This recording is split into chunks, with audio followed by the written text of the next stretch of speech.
cantamos para receber algo, fizemos da adoração uma música, e a gente vem com essa história, a gente aplaude. Cante, irmão, que quando você canta o poder cai. Tipo santo que baixa. Irmão, Deus não é um santo que baixa, Deus habita em você.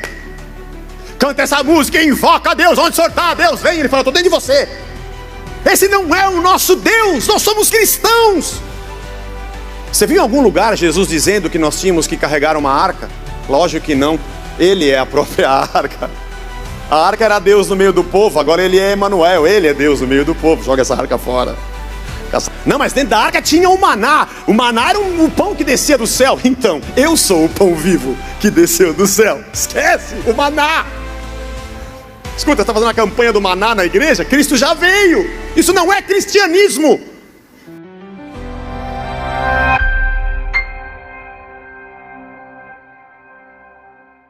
Nós somos cristãos.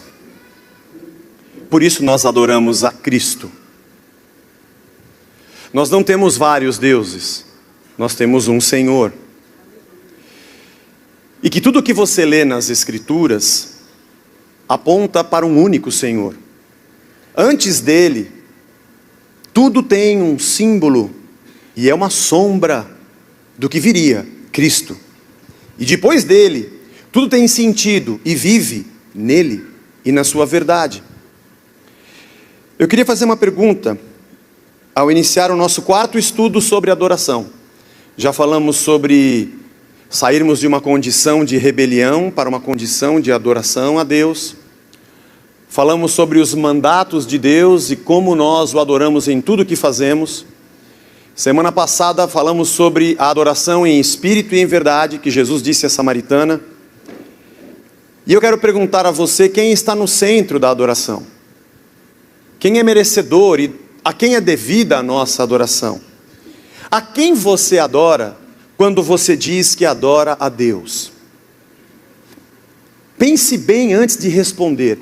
A quem você adora quando você diz que adora a Deus?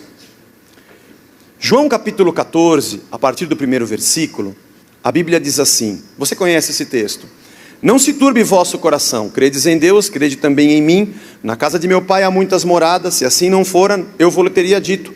Pois vou preparar-vos lugar, e quando eu for e vos preparar lugar, voltarei e vos receberei para mim mesmo, para que onde eu estou estejais vós também. E vós sabeis o caminho para onde eu vou. Disse-lhe Tomé: Senhor, não sabemos para onde vais, como saber o caminho? E Jesus respondeu: eu sou o caminho, a verdade e a vida, ninguém vem ao Pai senão por mim.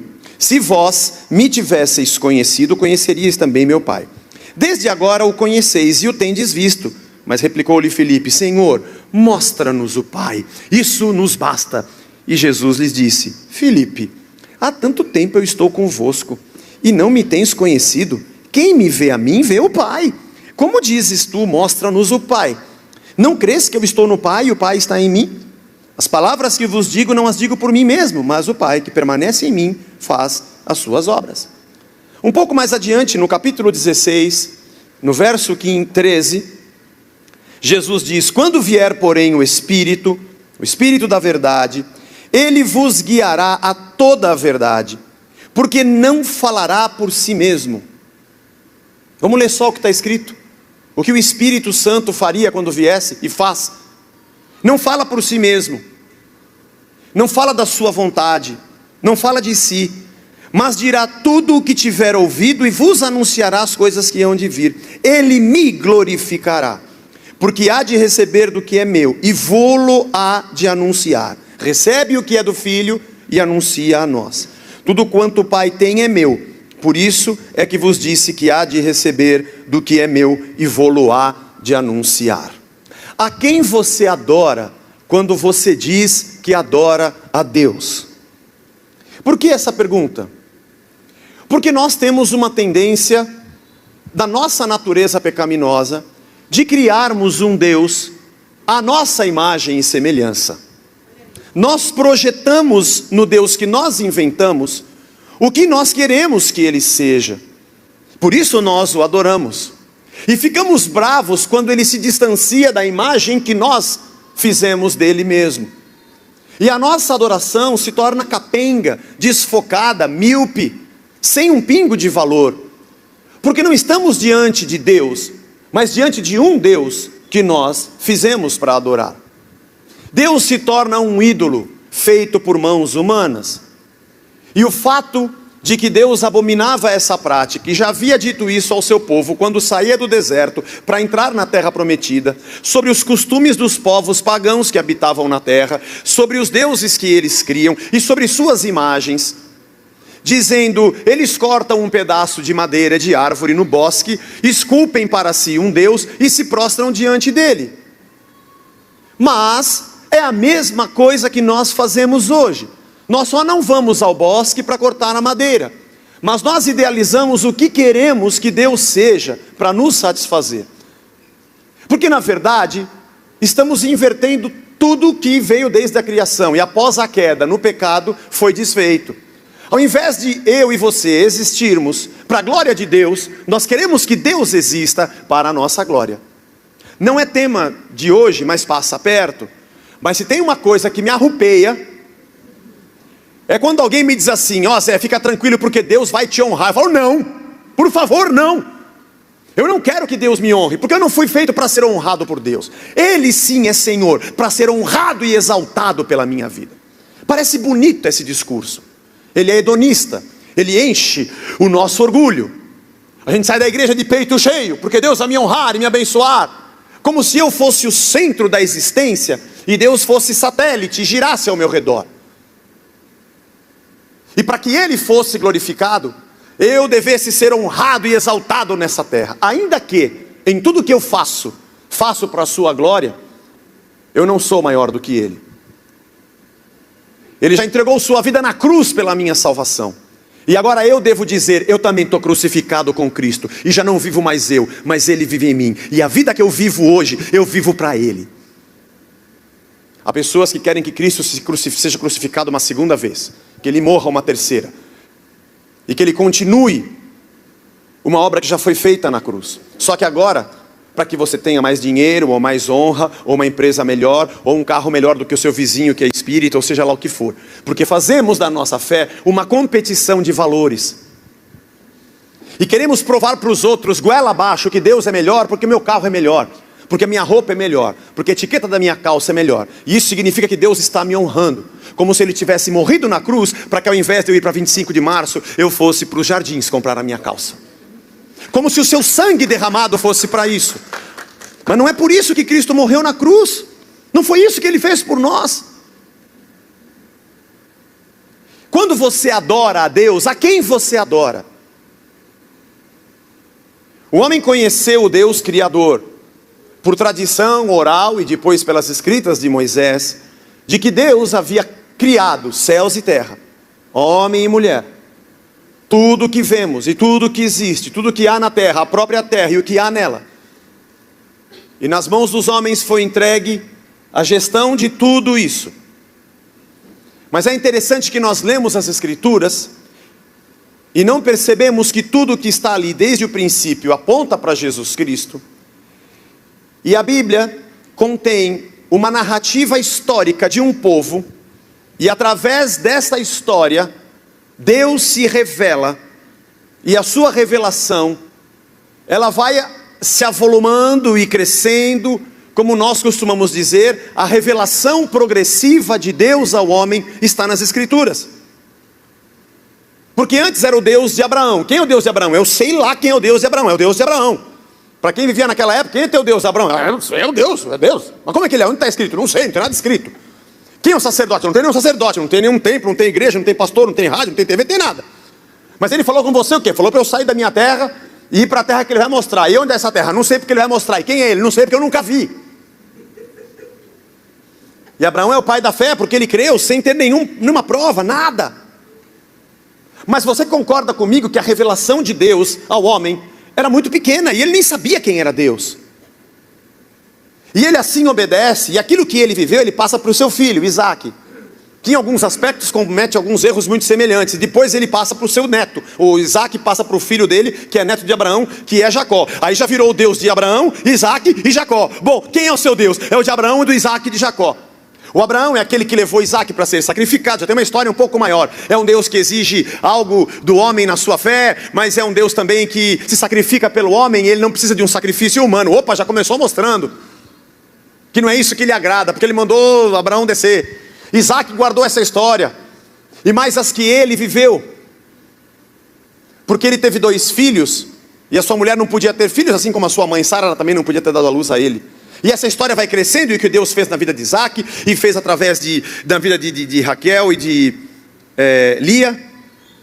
Nasce Esaú e Jacó luta com o anjo. Quer dizer, o Jacó dizia: o Deus do meu avô Abraão, do meu pai, e agora o meu Senhor, é aquele com quem eu converso, é aquele que fala comigo, aquele que fez promessas. Parece que agora esse Deus começa a aparecer um pouco mais, porque a revelação de Deus é progressiva, e a cada dia eles se percebem como vão se relacionar com esse Deus. Bom, esse é um povo que vive. Depois o José vai para o Egito, e esse Deus se manifesta ali sendo maior, porque José prospera numa condição em que ele não esperava, entrando pela porta dos fundos. E ele conhece as histórias do Abraão, do Isaac, de Jacó, e agora começa a ter as suas próprias. Perdoa seus irmãos, e todo o seu pai, toda a sua família e seus irmãos vêm morar no Egito. Ali, depois de uma certa época, viram escravos, mas depois de 400 anos, Deus levanta um Moisés, que vai até Faraó, e que faz sinais. E alguns, os sacerdotes dos deuses do Egito, conseguem fazer, mas depois não conseguem mais. Opa, esse é um Deus maior, porque na antiguidade o Deus era um ídolo do lar. Começava por uma estátua ou um ídolo que se tinha dentro da sua casa. Depois a ideia do mundo antigo do que era Deus eram os deuses da terra. Os deuses que cuidavam daquela região, e quando alguém chegava naquela região tinha que aprender como cultuar ao Deus daquela terra. Mas o Deus que nós estamos falando, que é o Deus, o Senhor, não era apenas aquele que era uma estátua, um ídolo do lar, e não apenas um Senhor da terra. Mas havia também a crendice, depois, de que deuses existiam de acordo com as áreas de ação na existência humana. O Deus da chuva, o Deus das plantações, o Deus do dinheiro. E assim eles ofereciam para a sua prosperidade os seus sacrifícios, o Deus da colheita. E assim cada povo tinha um seu Deus, mas parece que Deus vai se revelando ao seu povo a cada dia, a cada ano, a cada passo da história. E agora o Deus já não era igual aos deuses do Egito, já não era igual aos ídolos do lar, nem os deuses da terra. Ele abre o mar, ele tira o povo dali, e ele diz que haveria uma terra. E desde o Éden, de que o seu filho, que aquele que pisaria a cabeça da serpente apareceria, e todos criam no Messias, aquele que viria. E cada rei que passa é um símbolo de como deveria ser de verdade o Messias que viria. Um rei que reinasse com o coração de um sacerdote e tivesse a palavra como um profeta.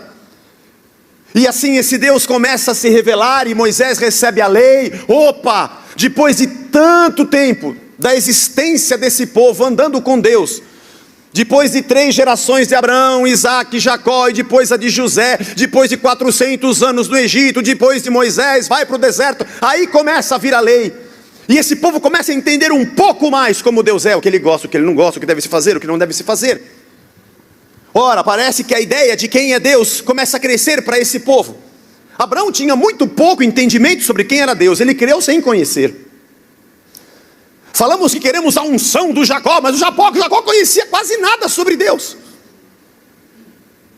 Nós não compreendemos como Deus se revela a cada passo da história. Quem você adora quando você diz que adora a Deus?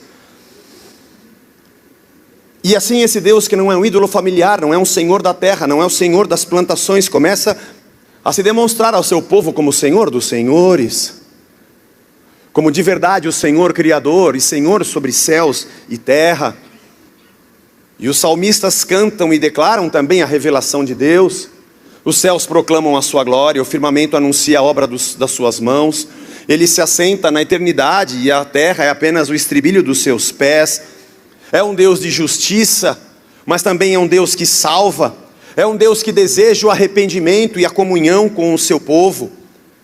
Até que se chega ao ápice dessa manifestação e da revelação de Deus, o livro de Hebreus começa assim: tendo Deus outrora falado de muitas formas, de muitas maneiras, aos nossos pais, aos antepassados, pelos profetas, hoje Ele nos fala através do Filho.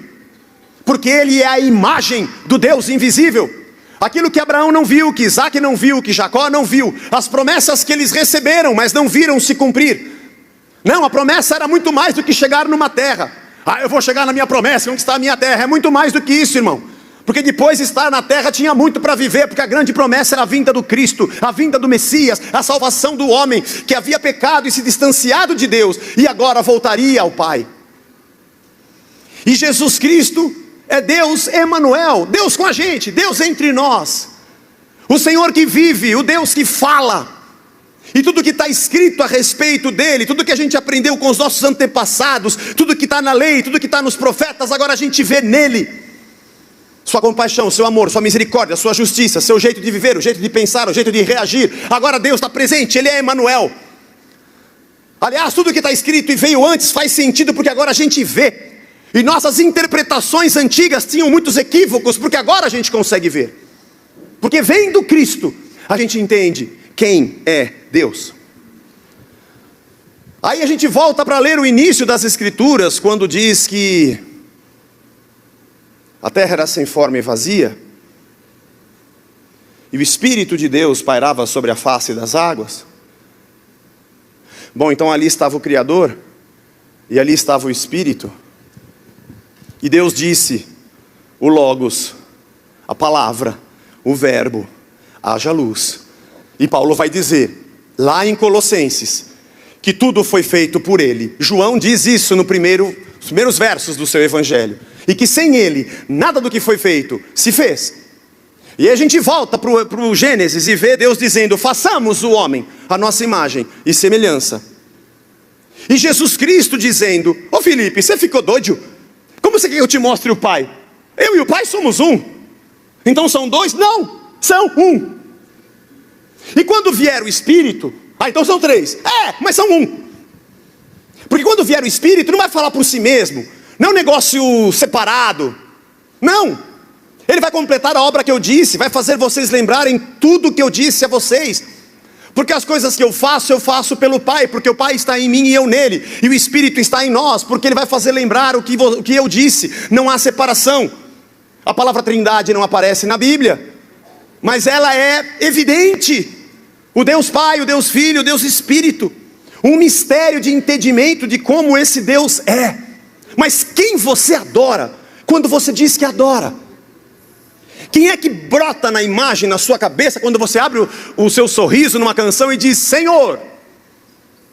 A quem você está cantando? Ao Deus de Isaac, de Jacó? Ao Deus de Davi? Ele entendia muito pouco sobre o Espírito Santo e sobre o Filho. Talvez se nós pudéssemos pegar aquele DeLorean do De Volta para o Futuro, junto com o Michael J. Fox, colocássemos lá a data de voltar para a criação, ou para os dias de José no Egito, quando era governador do Egito, e voltássemos no tempo e chegássemos lá, no tempo das vacas gordas. Eu não quero voltar em época de vaca magra. Ô José, você não sabe, eu venho do futuro. O Senhor que te deu tudo isso aqui, glória a Deus, em nome de Jesus. Quem é Jesus? Ele ia te perguntar. Quem é Jesus? Bom, Jesus estava ali presente em tudo que ele fazia, só que ele não sabia. Aliás, as coisas que José fez prefiguravam o verdadeiro e melhor, que era Jesus Cristo, e ele nem sabia. Não, porque nós somos a igreja formada pela descida do Espírito. Ele fala, que descida do Espírito? Em Pentecostes, o que é Pentecostes? Que festa foi essa? Que dia foi esse? Obviamente o Espírito de Deus estava ali agindo, claro que sim. Deus sempre foi a Trindade. O homem é que não sabia. O nível de entendimento desses homens no passado era bem menor do que o nosso. Nós já não entendemos nada. E nós caímos na besteira de pedir para Deus que nós queremos voltar e receber a unção de Salomão e de Davi, que tinham muito pouco do entendimento de quem seria Cristo. Eles falavam e esperavam algo que viria. Davi escreve no Salmo, Deus meu, por que me desamparaste? Era como a voz de Cristo na sua boca, sem que ele soubesse, porque foi o que Cristo disse na cruz. Primeiro Davi disse, depois Jesus repetiu, né? Para o Deus que é eterno, eu acho que ele disse primeiro, porque ele foi crucificado desde a fundação do mundo. Não foi Davi que inspirou Jesus. Não, Jesus não nasceu da Maria, foi Maria que nasceu do Jesus. Porque ele é criador, antes da Maria. A quem você adora quando você diz que adora a Deus? Qual tipo de Deus nós inventamos para adorar? Que figura mitológica nós colocamos no trono da nossa adoração? E Filipe diz, Jesus, mostra-nos o Pai. Espera, Filipe, você está fazendo uma separação que você não deveria fazer. Porque você conhece a mim e você conhece o Pai. Porque eu e o Pai somos um. E vai vir o Consolador, o Espírito, que também é um conosco. Vai glorificar o Pai como eu glorifico o Pai. Vai lembrar as palavras que eu disse, porque Ele vai ser aquele que vai conduzir vocês. Então o Deus que vai ao longo da história se revelando progressivamente ao homem, se manifesta em Cristo como o ápice da revelação de Deus diante dos nossos olhos. E o Emanuel, quando vai aos céus, nos dá o seu Espírito. Eu não quero escandalizar você com a Bíblia. Não gostaria de fazer isso, mas a Bíblia às vezes nos escandaliza. Se você acredita que primeiro você recebe a Jesus e depois é batizado no Espírito Santo para receber o Espírito, você está errado. Porque o Filho e o Espírito são um e o Pai são um. Não dá para receber um sem receber o outro. A quem você adora quando você diz que adora a Deus? Quem é esse Deus? Ele é tripartido, é? Primeiro você recebe a Jesus para depois receber o Espírito? Legal, qual versículo você se baseia para dizer que um dia você vai ter que receber o Pai, né? Porque já que você faz uma separação entre Filho e Espírito, uma hora você vai ter que ser batizado no Pai, não vai não? Tem alguém que já fez isso? Eu e o Pai somos um, e o Espírito é um com eles. E não há como ter a Deus de maneira separada. Deixa eu perguntar para você, quando você diz que adora a Deus, a que Deus você adora? Qual a concepção que você tem dele? Quando você canta uma canção e fala a palavra Senhor, que imagem brota na sua cabeça?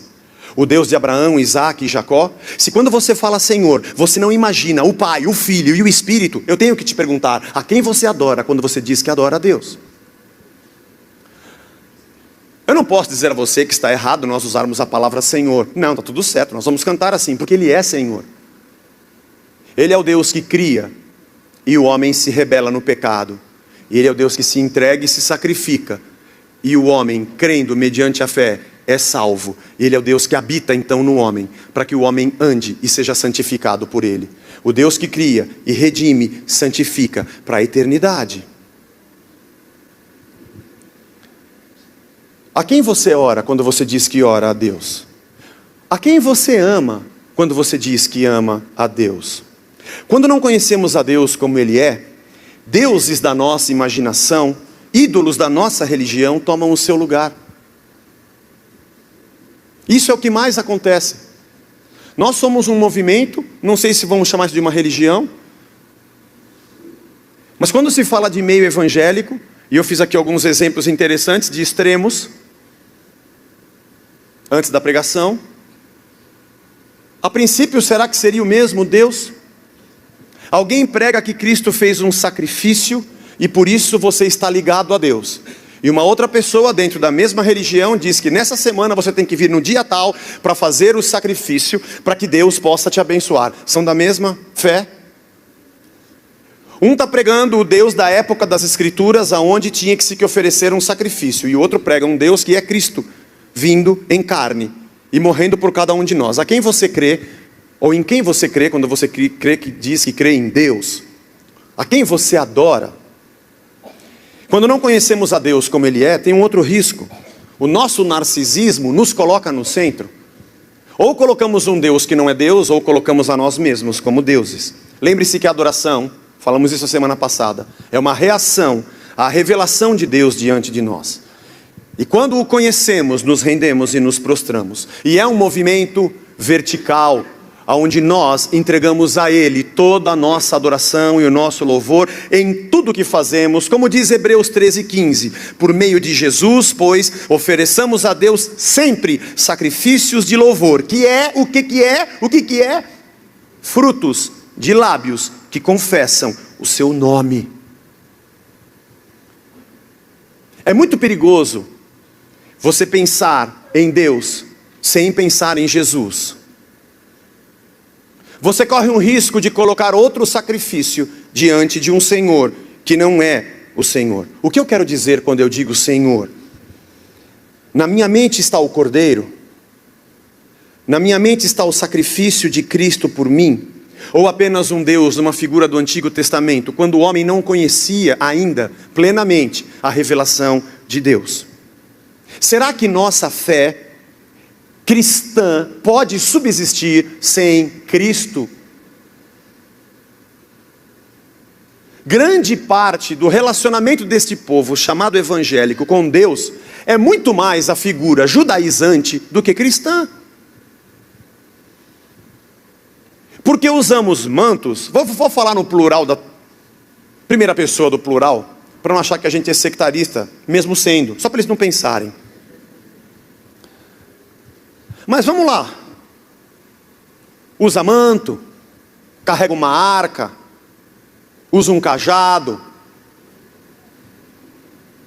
Você viu em algum lugar Jesus dizendo que nós tínhamos que carregar uma arca? Lógico que não, ele é a própria arca. A arca era Deus no meio do povo, agora ele é Emanuel, ele é Deus no meio do povo. Joga essa arca fora. Caçadores da Arca Perdida é legal só no filme, mas na prática não serve mais para nada. Não, mas dentro da arca tinha o maná. O maná era o pão que descia do céu. Então, eu sou o pão vivo que desceu do céu. Esquece, o maná. Escuta, você está fazendo a campanha do maná na igreja? Cristo já veio. Isso não é cristianismo. Não, mas lá tinha a vara de Arão que floresceu, símbolo da autoridade. Toda a autoridade me é dada nos céus e na terra. Esquece o cajado, pode ser peça de museu. O que você está fazendo com esse cajado na igreja? É a campanha do cajado, está louco?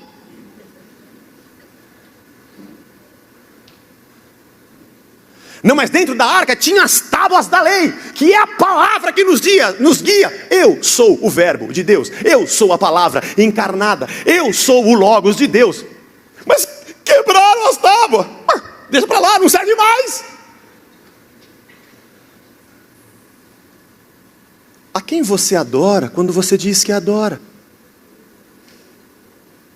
Nós vamos adorar a Deus, e nós temos que passar além do véu, para o santo dos santos. E Jesus diz, esquece mano, não tem mais templo, vocês agora são templo da minha presença. Não se preocupa com o véu, ele já foi rasgado, não tem mais antes nem depois, agora não tem nem mais véu. E não tem mais o santo dos santos, eu não habito em templos feitos por mãos humanas, eu não estou nas pedras. Vocês são sacerdote? Dá para passar no departamento pessoal, que a gente quer fazer as contas com vocês, porque agora vocês são uma nação de sacerdotes. Não tem mais quem diga, venham aqui porque eu vou dizer para você quem é Deus, porque todos me conhecerão, porque eu habitarei em todos. Isso está em Jeremias 31. Os profetas já apontavam para uma outra vida, que é Cristo. A quem você adora quando você diz que adora? Para quem você ora quando você ora? O que passa pela sua cabeça quando você diz Senhor? O Cordeiro que tira o pecado do mundo é a imagem do Deus vivo diante de nós.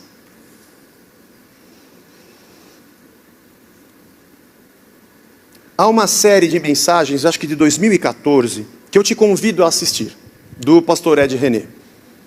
Que ele, em 4 pregações, ele desmistifica 4 pilares da deformada fé cristã, mais judaica do que cristã. O templo, o sacrifício, o sábado e o sacerdote. O dia específico, com a pessoa específica, no lugar específico e o sacrifício que você tem que fazer. Não há mais templo, Jesus o destruiu e reconstruiu em 3 dias. Não há mais sacrifício, porque Ele é o sacrifício. Não tem mais o sábado, porque Ele é o Senhor do sábado e agora nós o servimos todos os dias. E não existe mais um sacerdote, alguém que diga só Ele tem Deus, porque todos me conhecerão, desde o menor até o maior. Eu sinto falta de Cristo nas nossas canções de adoração. Nós falamos mais do Senhor dos Exércitos, tendo na cabeça uma ideia judaica de guerra humana, do que verdadeiramente do Filho que se fez carne e habitou entre nós. De quem devemos ser imagem e semelhança? Não, eu não devo ser imagem e semelhança de Davi. Ele era muito incompleto, como nós também somos. Aliás, Hebreus capítulo 10 diz que sem nós, a obra deles não seria completa. Eles creram no que viram, e nós, apesar de termos visto, não queremos crer. Primeiro confundimos o louvor com a adoração, confundimos Deus, Trindade, que é o nosso Deus, com ídolos, e gostamos disso. E ídolos são adorados para dar resultado, essa é a relação que nós temos com Deus. Como em qualquer outra religião, a gente vai diante da divindade, apresenta nossos sacrifícios para Ele fazer alguma coisa pela gente, porque Ele é um Deus externo. Não cremos que Ele habita em nós. Agimos com Deus como se Ele morasse dentro do prédio da igreja, e a gente vai à igreja para buscar a Deus, porque ali Ele está. Quem você ora quando você diz que ora? Quem você adora quando você diz que adora? Ele mora mesmo dentro dessas quatro paredes? Não, eu vou lá porque o Zé vai orar por mim, e só ele é que sabe o que Deus fala. Desculpe, a Sociedade Bíblica do Brasil, Vida Nova, Editora Vida, imprimem as escrituras, e todos têm a palavra de Deus. Aliás, a minha responsabilidade não é dizer para você a revelação de Deus, é pregar direitinho só o que está escrito, porque você também pode ler, né? E amanhã você pode dizer que eu sou um tonto, porque eu só falo coisa que não está escrita.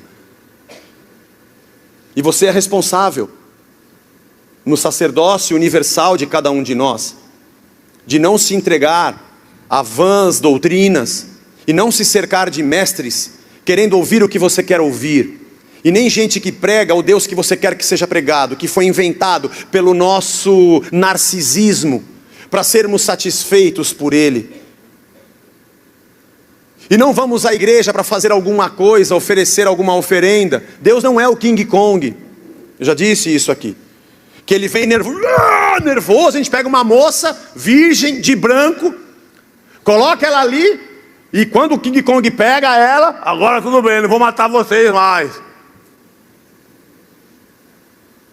E todo dia você vem para oferecer alguma coisa, porque ele vai querer te matar, e se você fizer direitinho, ele te abençoa, ele habita em você. A quem você chama de Deus quando você louva e adora?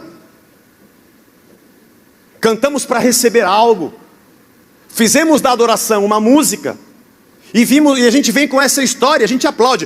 Cante, irmão, que quando você canta o poder cai. Tipo santo que baixa.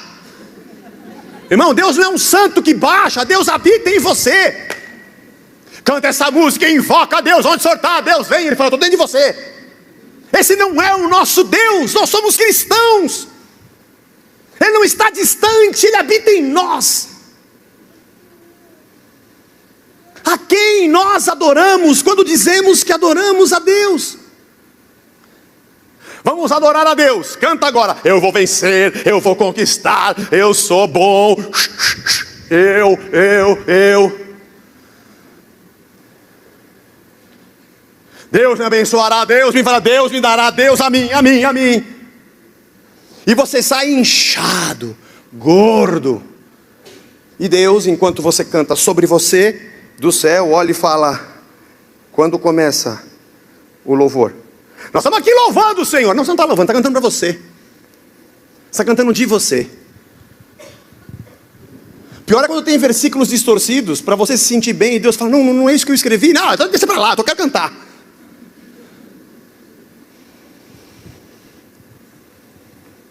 Ministérios que projetam pessoas, somos o centro, e Deus é satélite. Orbita em torno da nossa vontade. E achamos que o sinal de que Deus aprova o que fazemos é porque temos um monte de coisas materiais. Vivemos um materialismo misturado com espiritualismo disfarçado de fé cristã. Deus está tão distante, e é um ser tão externo, e é um King Kong tão invocado, que a gente faz campanha de 40 dias para conseguir dele o que ele morreu na cruz para dar para a gente. Que raio de Deus é esse, que entrega o seu próprio filho para virar homem, deixar a sua glória e derrama seu sangue por nós, e eu tenho que fazer oferta num carnê para que ele me abençoe? A quem você chama de Deus quando você diz Deus? Que imagem você faz dele?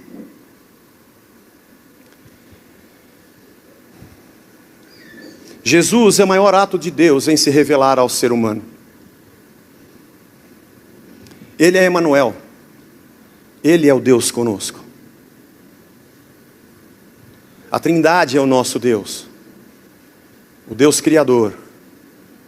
o Redentor e o Espírito Santificador que habita em nós e nos ensina, está em todos os lugares ao mesmo tempo. Está entre nós quando nos reunimos e está em nós aonde estivermos achando que estamos sós. Fez por nós o sacrifício. E quando lemos as páginas dos evangelhos, aquelas letras em vermelho, ali está todo o amor de Deus contido, toda a sua graça, toda a sua justiça, toda a sua verdade. Nós é que queremos fazer um caminho contrário da história, tiramos a cruz de Cristo de lado, voltamos a uma época que se conhecia muito pouco sobre Deus e queremos ter aquela, como é que se chama? Unção. Acreditamos que a unção é um saravá, é um passe, uma baforada de cachimbo. Desculpe se eu te ofendo. A gente respeita todas as religiões. E todos têm a liberdade, mas nós somos cristãos. Terreiro é outro lugar, irmão. Se você procura um homem para te dar um passe, uma baforada, tem quem faz isso bem. Tem, você pode procurar. Eu não estou dizendo isso para desmerecer ninguém. Se você quiser subir de joelhos um degrau, você pode. O país é livre, tudo. Mas se você diz que você é um cristão, é porque você crê que Cristo morreu na cruz e que você é um pecador dependente da sua graça. E Ele pôs fé no seu coração e se revelou a você. E pela graça nós somos salvos. Não é pelo meu sacrifício, é pelo dele. Não há nada que eu faça que me salve. E por isso eu me entrego a Ele, me curvo e o adoro. E posso fazer a oração que Jesus me ensinou, que é difícil. Seja feita a tua vontade, assim na terra como no céu. Que nós invertemos a oração dizendo, seja feita a minha vontade aqui na terra e só se vira aí no céu. Afinal de contas eu já paguei o carnê, já fiz a campanha, já ajoelhei no milho, já dei 7 voltas, já levantei a espada, já comprei a peruca, já fiz tudo que o senhor mandou. A peruca, daqui a pouco tem a peruca de Sansão, essa eles não fizeram ainda. Fui dar ideia, Jesus. Fala, a módica, é sempre 1.000, 1.500, sempre falou cheio e alto. Deus me revelou que é 1.500 a peruca, quem dá mais a peruca? De quem é essa? Essa é a peruca que Sansão perdeu, por isso ele perdeu a força. Mas você, irmão, vai botar essa peruca. E você vai cantar a música evangélica. Caso do acaso bem marcado em cartas de tarô. Tem tudo a ver, né? Tem tudo a ver. Irmão, a quem você adora quando você diz que adora a Deus? Cristo é o centro da nossa adoração. Desde o princípio, Deus se revela a nós. Os profetas eram um símbolo do próprio profeta, o Logos que viria. Todos os reis só apontavam para um verdadeiro rei, que é Cristo. E todos os sacerdotes eram uma simbologia do grande e sumo, único sacerdote, que se fez o próprio sacrifício, diz o livro de Hebreus, por nós. O templo era só um prenúncio do templo que viria onde Deus habita.